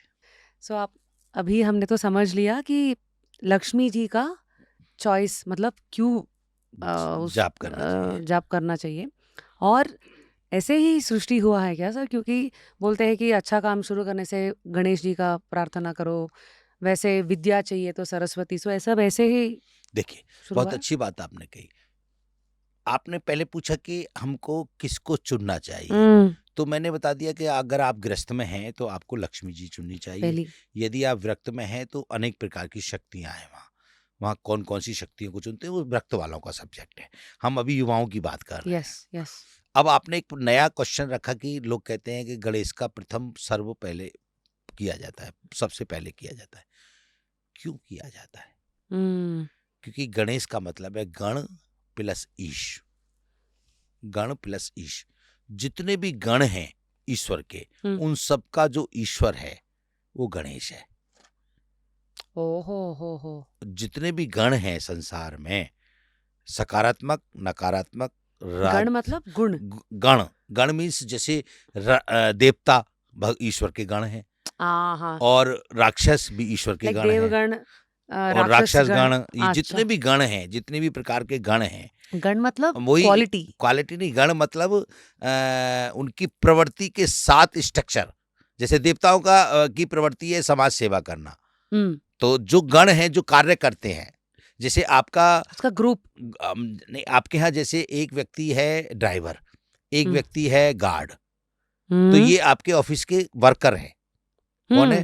ऑफिस। ऐसे ईश्वर ने जो सिस्टम बनाया है, उस ईश्वर के जो वर्कर हैं, जो डेजिग्नेशंस। हाँ, जो कार्य करते हैं, उन जो आपने अभी वर्ड यूज किया, उन सबका जो ईश्वर है, जो वो है गणेश, गण। तो गण ओहो। प्लस ईश, तो हाँ सबका जो हाँ। गणों का ईश्वर है वो गणेश है। अब उसका पहले पूजन क्यों करते हैं? उनसे प्रेरणा मिलती है। किस चीज का सर? उनका स्ट्रक्चर, बॉडी को आप देखिए, उनके शरीर को देखिए, नाक बड़ी है, हम्म कान बड़े हैं, हम्म आंखें छोटी है, दांत बड़े हैं, शरीर भारी है, पेट बड़ा है, हाथ छोटे हैं, और शरीर भारी और चूहे की सवारी, वाहन छोटा है। ये प्रेरणा देता है व्यक्ति के जीवन को प्रारंभ करने में। मतलब? जब जीवन प्रारंभ होता है, चाहे वो उन्नति का हो, चाहे वो शक्ति का हो, किसी भी कार्य को जब हम प्रारंभ करते हैं तो उसमें हमारी प्रेरणा कैसी होनी चाहिए, हमको किन किन बातों का ध्यान रखना चाहिए। पहली बात, बहुत ध्यान से सुने, भगवान गणेश कहते हैं उनकी आंखें छोटी हैं। वो कहते हैं हर व्यक्ति को सूक्ष्म दृष्टि वाला होना चाहिए, हर छोटी से छोटी वस्तु उनकी दृष्टि से निकलनी चाहिए। सूक्ष्म दृष्टि वाला जो व्यक्ति होगा वही आगे बढ़ सकता है। बिल्कुल सही बात। दूसरा, भगवान के कान बड़े हैं, ज्यादा सुननी चाहिए। ज्यादा सुननी चाहिए। वो ये बोलते हैं कि जब आप अपनी दुकान पर जाएं, बिजनेस के काम में जाएं, तो दुकान, दुकान, डेफिनेशन ऑफ द दुकान, दोनों कान आपके बड़े होने चाहिए, हर बात आपके कान से गुजरनी चाहिए। नाक बड़ी है, वो ये बताती है कि जब भी आप अपने जीवन को प्रारंभ करें तो आपकी गुडविल होनी चाहिए, आपकी नाक बड़ी होनी चाहिए, आपकी साख बड़ी होनी चाहिए, आपका प्रभाव होना चाहिए। अब कितने बहुत बड़े आदमी हैं, बहुत प्रभावशाली हैं, और वो बहुत सत्य बोलते हैं, नाक बड़ी है, यानी गुडविल है उनकी, अपने आप में एक गुडविल है, नाक बड़ी होनी चाहिए। जिसकी नाक बड़ी होती है, जिसकी गुडविल होती है, तो उसी का बिजनेस आगे बढ़ता है, जो अपनी कमिटमेंट के अनुसार कार्य करता है। भाई उन्होंने कह दिया, वो बिल्कुल पक्का है। नाक बड़ी होनी चाहिए। दांत बड़े हैं, वो बताते हैं जब जीवन को हम जिएं तो जीवन में दोनों प्रकार से जीवन को जीना चाहिए। दोनों प्रकार मतलब? दोनों प्रकार से मतलब है सकारात्मकता का भी भाव हमारे अंतःकरण में हो, और कहीं पे कोई व्यक्ति सकारात्मकता से नहीं समझ रहा है तो नकारात्मकता से भी समझाने का प्रभाव हमारे अंदर हो। तो इसलिए हाथी दांत दिखाने के कुछ और खाने के कुछ, ये गणेश भगवान। हाँ, मतलब जब चाहिए, जब जब कुछ बुरे लोग कुछ होते हैं उसके लिए, तब कभी कभी दांत दिखाना पड़ता है, बाकी टाइम वो खाना खाने के लिए काम करेगा, जब क्या यूज करना है वो आपका वो बुद्धि। बुद्धि। ओके। ठीक है, तो दांत बड़े हैं इसलिए। उसके बाद पेट बड़ा है। पेट ये बताता है कि आपके जीवन की जितनी भी महत्वपूर्ण बातें हैं वो आपके पेट के अंदर रहे, पेट से बाहर ना आए। अगर आपने बाहर कर निकाल दिया तो आपसे जो कंपटीशन करते हैं वो उस कार्य को पहले करेंगे। इम्पोर्टेंट चीज है जो आपके अंदर वो अंदर रहनी चाहिए, काम होना चाहिए, बात। नहीं आनी चाहिए। ठीक है। दूसरा, आप कितने भी बड़े व्यक्ति बन जाएं, उसका अहंकार नहीं करना चाहिए। बहुत बड़े पेट वाले हैं, अहंकार नहीं करना चाहिए। और आपको शरीर भारी और चूहे की सवारी, ये इस बात का संकेत करती है कि आपको दिखावा नहीं करना चाहिए। आप बड़े हैं परंतु छोटे वाहन में भी जा रहे हैं, अहंकार से रहित है, स्वाभिमानी हैं, अभिमानी नहीं है। आहा, तो ये भी आपके अंदर गुण आना चाहिए। तो ये कुछ बातें गणेश जी की, एक तो ये महत्वपूर्ण है, इसलिए गणेश जी का पहले पूजन करते हैं। दूसरा, गणेश जी का इसलिए पहले पूजन करते हैं कि जब प्रयोगिता हुई, भगवान शंकर ने अपने दोनों पुत्रों की प्रयोगिता की कि भई आपको इस पूरे ब्रह्मांड दुन का भ्रमण करके 3 आना है, बार वो राउंड मार परिक्रमा के आना। करके आना है। तो उन्होंने, अभी मैंने बोला ना, ईश्वर माँ और पिता के रूप में होता है, संपूर्ण सृष्टि माँ और पिता के रूप में होती है। तो वही उन्होंने अपने अंतःकरण में धारण करके और उनकी परिक्रमा की, तो पूरी सृष्टि की परिक्रमा माँ के रूप में हो गई, पूरी आकाश की परिक्रमा पिता के रूप में हो गई, और 3 परिक्रमा करके वो सर्वश्रेष्ठ बन गए। इसलिए भगवान शंकर और माता पार्वती ने उनको ये वरदान दिया कि आप बहुत बुद्धिशाली हैं, आप बहुत विवेकशाली हैं, इसलिए आपको प्रथम पूजन होना चाहिए, क्योंकि अगर व्यक्ति को विवेक चाहिए, बुद्धि चाहिए, तो गणेश जी का अनुसरण करना चाहिए। वाओ! तो मैंने उनकी बॉडी का भी एक्सप्लेनेशन दे दिया, और उनको क्यों पहले पूजना चाहिए बुद्धि इसका का। भी एक्सप्लेनेशन दे दिया। बहुत सही सर। सो इस समझ से I hope our youngsters will try to understand ये जो सनातन से ये सब जुड़ा है। बीच में आई थिंक शायद एक्सप्लेनेशन देने वाले कभी-कभी फुल नहीं दिया होगा, या बस ऐसे बोल दिया होगा, ये करना है, सवाल पूछना नहीं है करके। सो आई थिंक आपने बहुत इस विचार के ऊपर एक्सप्लेनेशन दिया है, एंड इसके साथ आगे बढ़ने की कोशिश तो हमेशा जारी रहेगी। सर, इसमें एक जो होता है कि आजकल के यंगस्टर्स का एक ये भी प्रॉब्लम है कि सबको लगता है कि ठीक है, हासिल करना है। अगर बीच में, क्योंकि समाज में फेलियर्स, हमारे खिलाफ कुछ ना कुछ तो उल्टा-सीधा करने वाले सब तो होते ही हैं। सो ये फेलियर या रिजेक्शंस और ये कन्फ्यूजन्स, जब ये फ़ेज़ में व्यक्ति, यंगस्टर्स गुज़र रहे हैं, तब अपने मन को और अपने लाइफ़ को कैसे देखना चाहिए सर? देखिए, उसके लिए मैं सामान्य तरीके से अगर आपको समझाऊँ, जो सामान्य लोगों के लिए काम आएगी बात, उसमें आपको अपने अंतःकरण में समदृष्टि वाला बनना पड़ेगा, समानता वाला। मतलब? समानता वाला का मतलब ये है कि आपको सबके प्रति समान भाव रखने पड़ेंगे। सबके अंदर ईश्वर का अंश देखना पड़ेगा। वो कैसे सर? वो क्योंकि कैसे कर देखते हैं, क्योंकि आप कुछ भी अच्छा करें या बुरा करें, फिर भी लोग कुछ तो कहेंगे। हुँ। लोगों का काम है कहना, उसको तो आप नहीं रोक सकते। लोग तो कुछ भी कहेंगे, अच्छी बात के लिए भी कहेंगे, बहुत बहुत अच्छा किया। अभी आप बहुत अच्छा कार्य करें, बहुत अच्छा किया। अब जो आपके विरोधी हैं, वो कहेंगे बहुत खराब किया।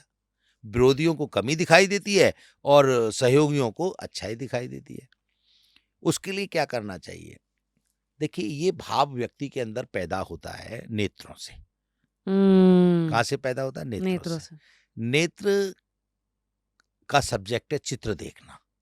मतलब? नेत्रों का सब्जेक्ट जो है चित्र देखना। चित्रा मतलब? मतलब कोई भी प्रतिमा देखना, सब कुछ देखना। जब हुँ, हम देख रहे हैं हुँ, तो ये हुँ। चित्र ही है ना, पिक्चर, ओके। पिक्चर्स। मतलब हुँ, ये सब जो भी हम देख रहे हैं ये पिक्चर है। नेत्र बंद किए तो ये पिक्चर खत्म नहीं हुई। आएगा। तो नेत्रों का सब्जेक्ट है चित्र देखना।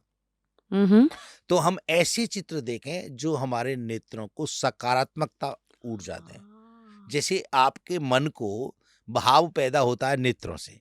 नेत्रों ने किसी चित्र को देखा, माँ के चित्र को देखा, तो माँ के प्रति भावना पैदा हो गई। बहन के चित्र को देखा तो बहन के प्रति भाव पैदा हो गया। मित्र के चित्र को देखा तो मित्र के प्रति भाव पैदा हो गया, हुँ, और पत्नी के चित्र को देखा तो पत्नी के प्रति जैसा भाव पैदा हो गया। तो ये मन को किसने संकेत दिया? नेत्रों ने। मन को किसने संकेत दिया? नेत्रों ने। नेत्रों ने। नेत्र अगर माँ का चित्र नहीं देखते तो माँ के प्रति भाव नहीं आता। बहन का चित्र नहीं देखते तो बहन के प्रति भाव नहीं आता, और पत्नी का चित्र नहीं देखते तो पत्नी के प्रति भाव नहीं आता। तो इसका मतलब मन शून्य है। मन को हुँ, भाव प्रकट करने वाला कौन है? नेत्र। तो नेत्रों को समदृष्टि होना चाहिए। समदृष्टि का मतलब नेत्रों के अंतःकरण में समान भाव होना चाहिए। सर वो एक्चुअली नेत्र कैमरा है क्या? मतलब ये कैप्चर कर रही है, बट इसको प्रोसेस जो करती है वो मन है, या मतलब उसको कैसे समझें? जी, इसको प्रोसेस करते हैं दो। मन को ये संकेत करती है और बुद्धि डिसाइड करती है। डिसीजन पावर बुद्धि की है, और मन हुँ, इसको एनालिसिस कर लेता है। जैसे मन को इसने संकेत दिया तो मन के अंदर भाव आया। जैसे उदाहरण के लिए मान लीजिए, मन के अंदर किसी ने एक सुंदर मोबाइल को देखा, तो मन के अंदर भाव आया कि ये मोबाइल मेरे पास आना चाहिए। अब बुद्धि ने उसको एनालिसिस किया, बुद्धि ने संकेत किया, बुद्धि ने डिसीजन लिया कि भाई देखो हमारी पावर इसको खरीदने की नहीं है, तो हमारा ये छोटा वाला मोबाइल भी उसी के लेवल का है। वो भी बात करता है, सुनता है, ये भी बात करता है और सुनता है, तो मन शांत हो गया।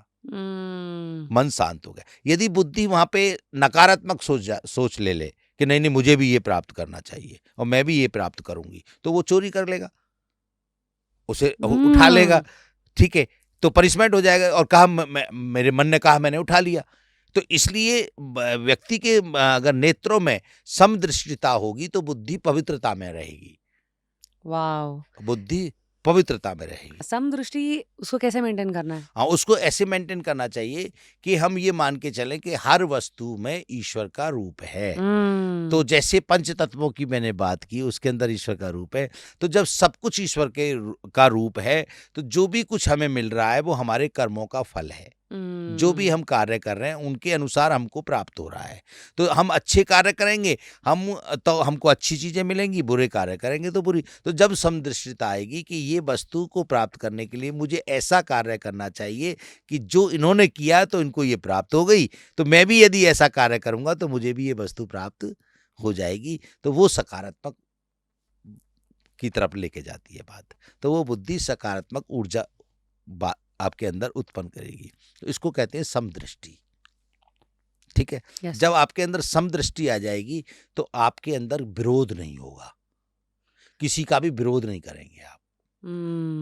मतलब सबके लिए जब सबके अंदर समदृष्टि आ जाए, तो अगर किसी व्यक्ति के अंदर समदृष्टि आ जाएगी तो वो आपका विरोध नहीं करेगा, वो आपकी उन्नति का मार्ग देखेगा कि इन्होंने उन्नति की है इस मार्ग पे चल के, तो मैं भी इस मार्ग पे चलूं तो मुझे भी उन्नति मिलेगी।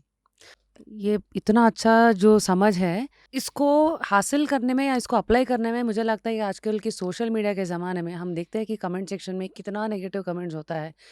जो हमारा बुद्धि जितना भी अच्छा हो या हमारा नज़र समस्थिति में जितना भी हम रखने की कोशिश अगर कर भी लिया, कुछ ना कुछ देख के इमीडिएट ट्रिगर आ जाता है, या जो जैसे कि मन मिल्क जैसा है, 2 एक ड्रॉप आके वो पूरा दही कर देती है।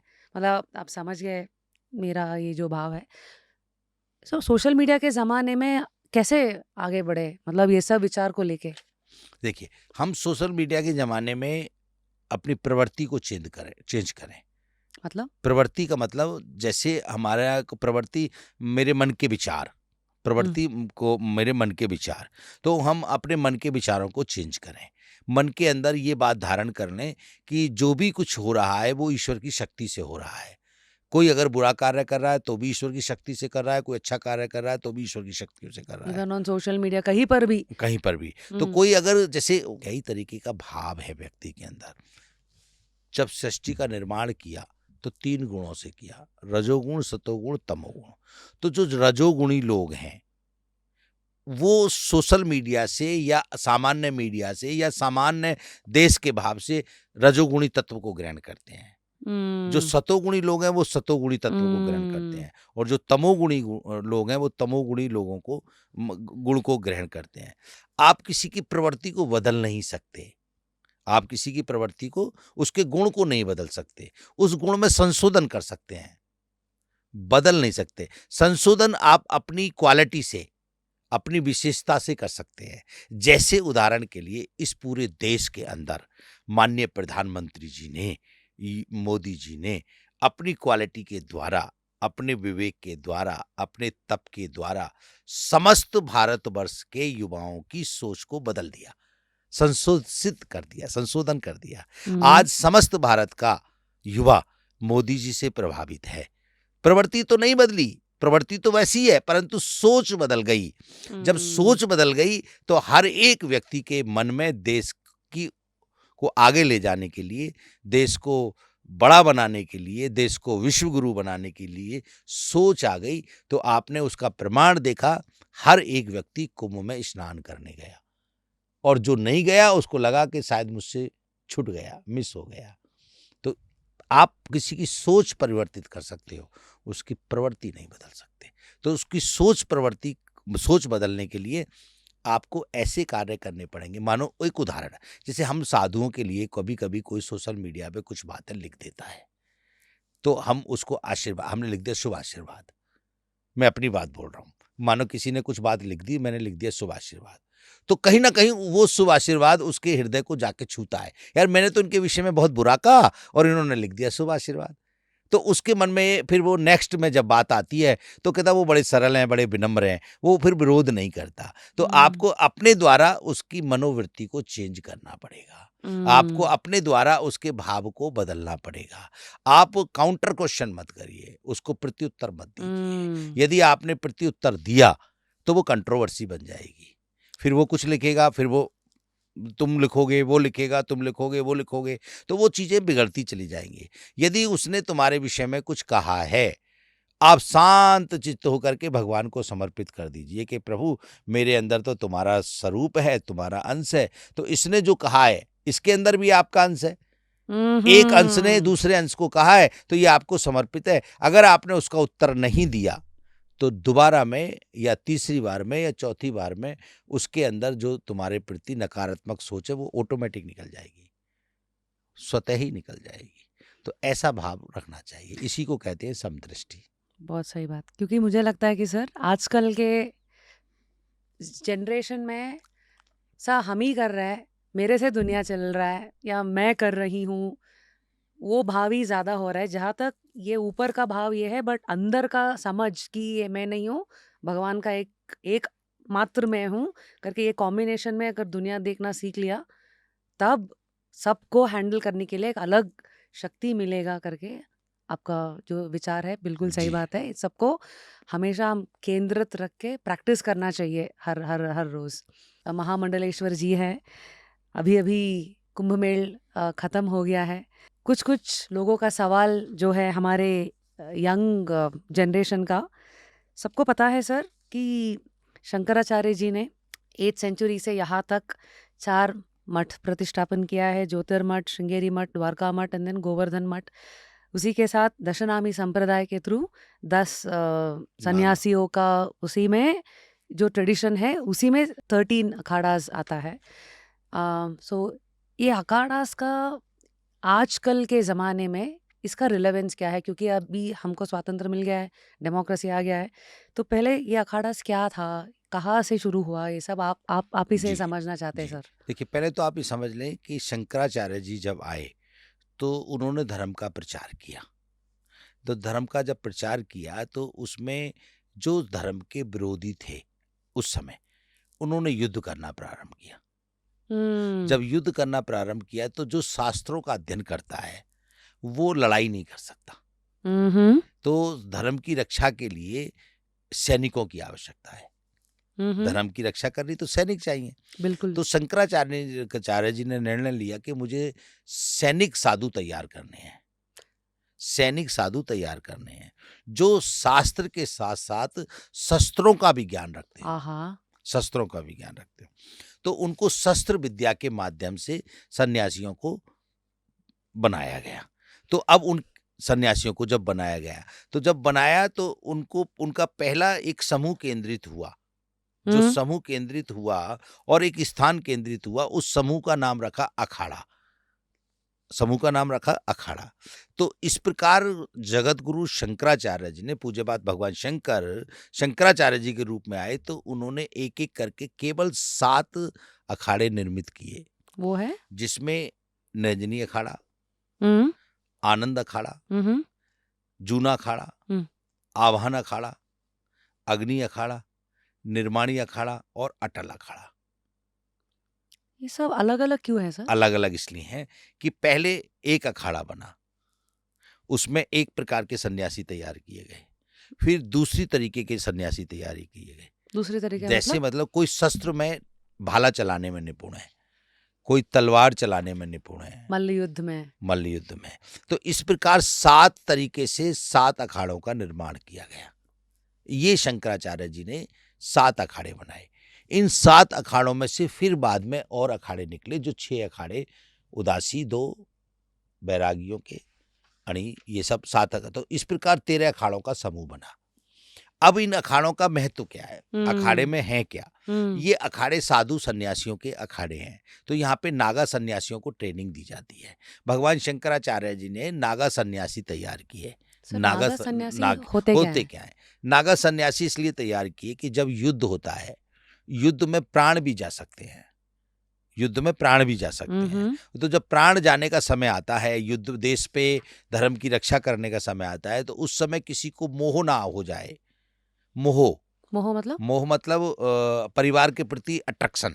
मोह मोह, हाँ हाँ हाँ मोह। हाँ, मोह। जैसे आप युद्ध लड़ रहा है और उसको अगर अपनी पत्नी का ध्यान आ गया, तो वो युद्ध में फोकस नहीं करेगा, कर नहीं कर 100% नहीं हाँ, देगा। नहीं देगा। तो इसलिए उनको नागा बनाया गया, नागा सन्यासी निर्मित किया गया, परिवार से रहित। ना पत्नी होगी, ना जब पत्नी नहीं होगी तो संतान नहीं होगी, किसी से उसका मोह नहीं होगा, संसार का बंधन नहीं है, नो बंधन नहीं होगा, नो डिस्ट्रैक्शंस। डिस्क। अब उसके लिए उनको नागा ही क्यों बनाया गया? गोस्वामी जी ने लिखा है, मोह सकल व्याधिन कर मूला, मोह सभी व्याधियों की जड़ है। गोस्वामी तुलसीदास जी ने लिखा। अब उसमें भी मोह उत्पन्न कहाँ से होता है? शंकराचार्य जी ने जब इसका अनुसरण किया तो मोह कहाँ से उत्पन्न होता है? मोह उत्पन्न होता है काम से। जब ओ, व्यक्ति के अंदर काम होता है, तब वो व्यक्ति के अंदर मोह आता है। पत्नी से मोह आएगा, पुत्रों से मोह आएगा।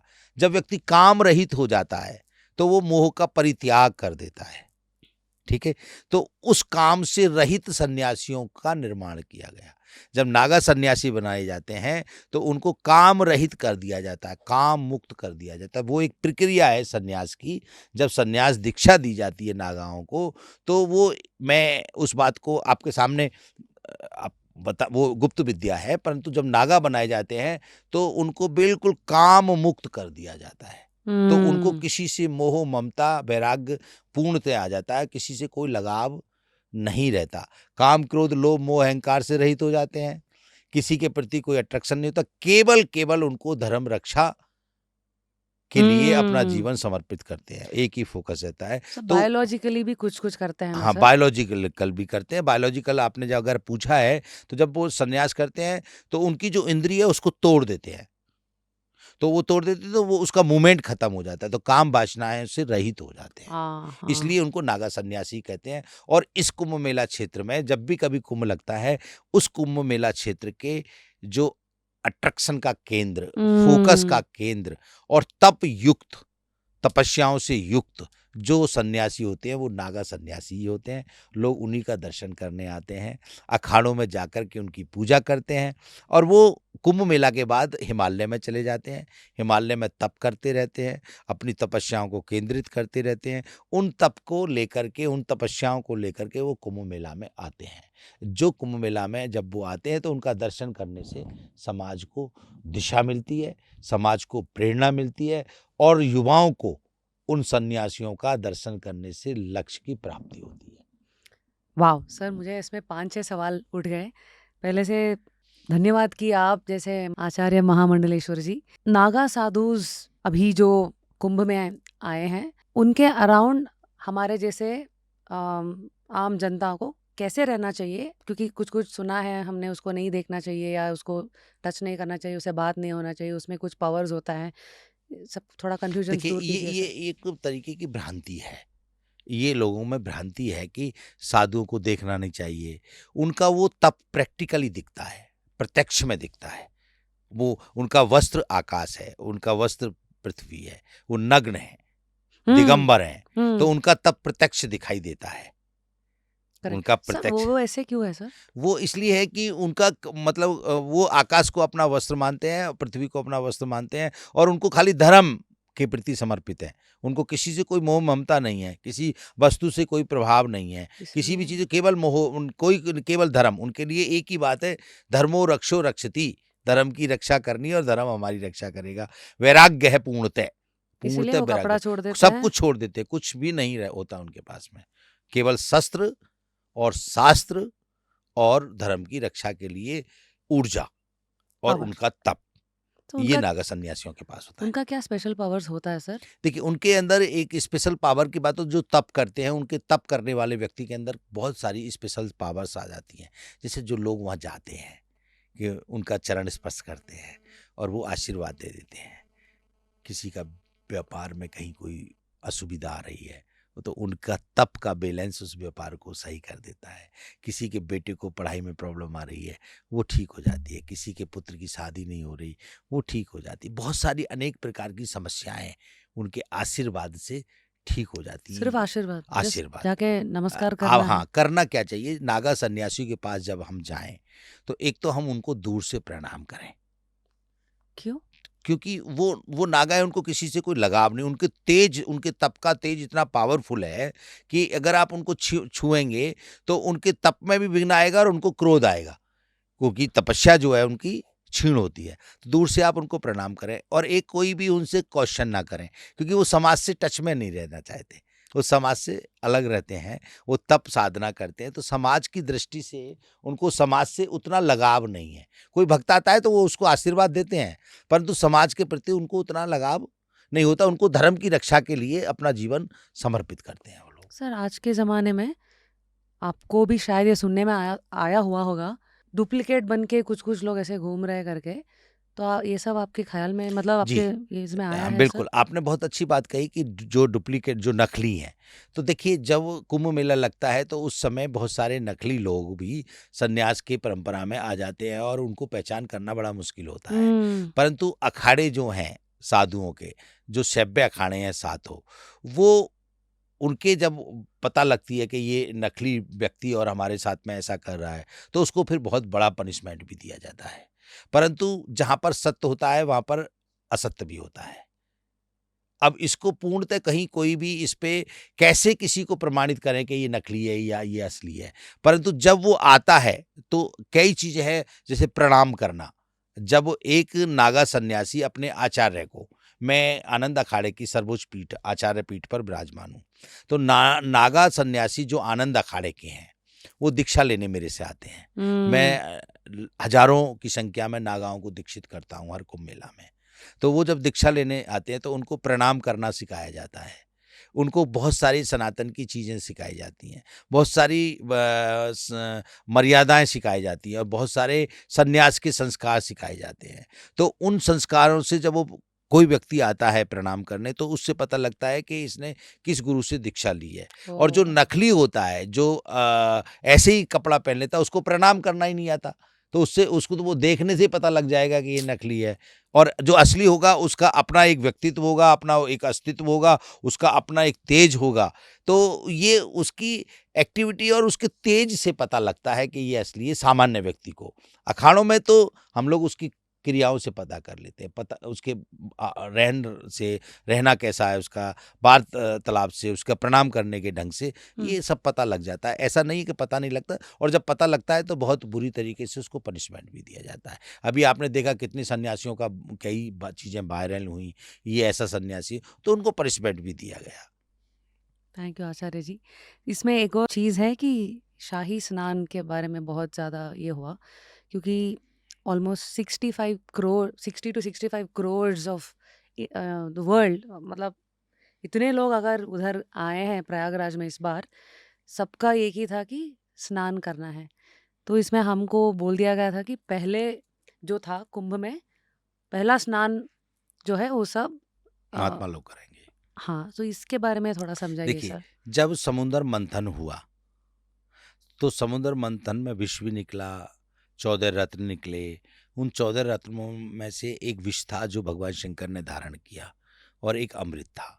जब 14 रत्न निकले तो सबको सब कुछ दिया, परंतु 2 चीज़ किसी को नहीं दी गई। एक तो विष नहीं दिया गया, विष भगवान शंकर ने स्वयं धारण कर लिया, और अमृत किसी को नहीं दिया गया। अमृत, चूँकि अमृत देने से लोग अमर हो जाएँगे तो सृष्टि का हुँ। संचालन, बैलेंस बिगड़ जाएगा।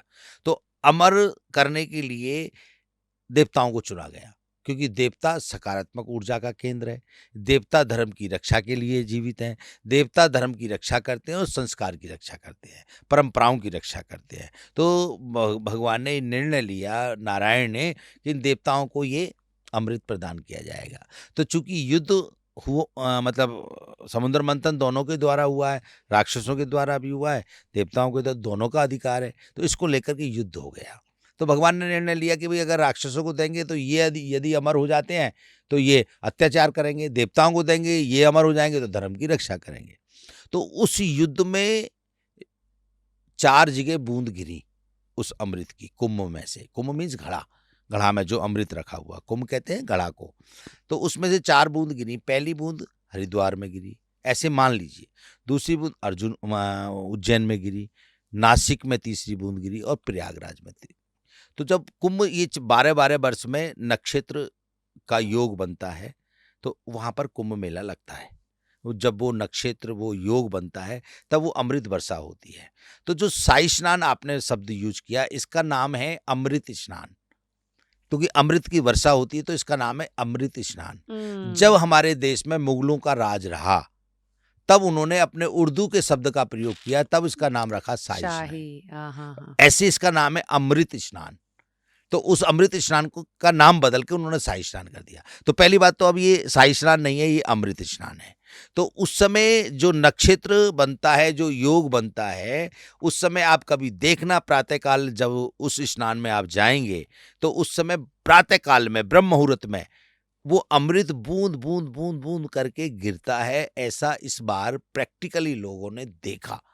अगर आप 14 जनवरी वाला जो स्नान को अगर सुबह प्रातःकाल के ब्रह्म मुहूर्त का दृश्य देखेंगे, मीडिया के माध्यम से भी आप देख सकते हैं, तो उस समय अमृत की वर्षा हो रही थी और लोग स्नान करने जा रहे थे। अब वाओ! उसमें प्रथम स्नान संतों का इसलिए है क्योंकि नागा सन्यासी धर्म की रक्षा के लिए पूर्णतः शिव स्वरूप हैं। तो इसलिए जो शिव स्वरूप हैं, जब वो स्नान करते हैं गंगा में, तो एक तो अमृत और उनका तप, दोनों चीज जब मिलती हैं, तो गंगा के अंदर जो पवित्रता है, गंगा के अंदर जो शुद्धता है, वो उसके अंदर ऐसा तप केंद्रित हो जाता है कि उनके स्नान के बाद जो भी सामान्य व्यक्ति जब उसमें स्नान करता है, तो उसका कायक, वाचक और मानसिक तीनों प्रकार के पापों से उसको मुक्ति मिल जाती है। काया का पाप, वाणी का पाप और मन का पाप, तीनों प्रकार के पापों से उसको मुक्ति मिलती है। जैसे 3 प्रकार से पाप होता है शारीरिक, आप जाने अनजाने में किसी चींटी को मार देते हैं, पता है, तो वो भी पाप बन जाता है। वाणी का पाप, जाने अनजाने में किसी को अशुद्ध बोल देते हैं। और मन का पाप, जाने अनजाने में किसी के विषय में कुछ भी सोच लेते हैं। तो इन तीनों प्रकार के पापों से मुक्ति का मार्ग वहां प्रशस्त होता है, वहां से मिलता है। जब वो सन्यासी स्नान करते तो उनका तप मिलता है जल में, भगवान शिव का अमृत मिलता है उस जल में। तो तप और अमृत जब दोनों मिल जाते हैं, तो गंगा के अंदर जो ऊर्जा उत्पन्न होती है, उस ऊर्जा से वो जल जो है इतना शुद्ध हो जाता है कि उसमें जब सामान्य व्यक्ति स्नान करता है, तो उसकी काया शुद्ध हो जाती है स्नान करने से। स्नान करने से उसका मन शुद्ध हो जाता है, और स्नान करते समय जब वो मंत्रों का उच्चारण करता है, तो उसकी वाणी शुद्ध हो जाती है। तो तीनों प्रकार के पापों से उसको मुक्ति मिल जाती है। ये उसका महत्व है। बहुत अच्छा सा समझाया आचार्य जी। इसका मतलब इस बार अगर कुछ यंगस्टर्स इंक्लूडिंग मैं भी नहीं जा पाई वहाँ पे, मेरे जैसे बहुत सारे लोग हैं, उनका क्या होगा? अगर नहीं नहीं, गए हैं तो मतलब अगला?